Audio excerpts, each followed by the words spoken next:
Kanselado pa rin ang mga biyaheng pa-Bicol sa Parañaque Integrated Terminal Exchange o PITX dahil sa epekto ng Bagyong Christine. Kaya ang bilang ng mga pasahero, kaunti pa rin kahit 4 na araw na lang bago ang undas. Ang detalye niyan mula po kay Gerard de la Peña.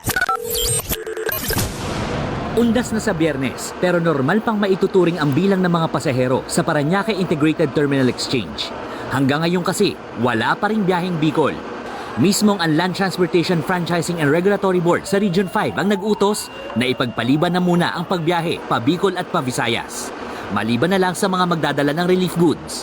Ito ang gate 4 ng PTEX at dito sumasakay yung mga paserong papuntang Bicol. Kadalasan taon-taon ilang araw bago mag-undas ay punong-puno ng pasero ang lugar na ito.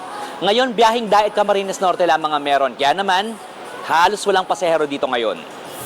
Mataas pa rin ang baha sa Milaor at Naga City sa Camarines Sur, kaya matinding traffic ang nararanasan ng mga motorista. Damay rin sa mga naudlot na biyahe si Des na matagal na nakapag-book online ng ticket pa Albay.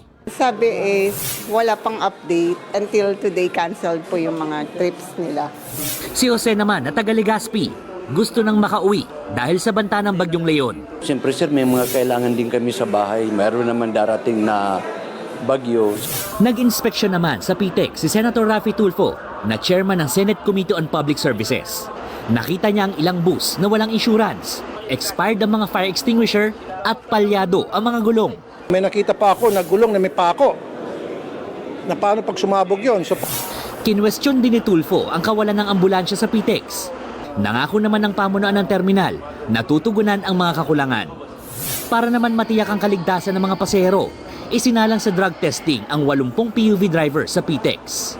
Nagbabalita mula sa Frontline, Gerard de la Peña, News 5.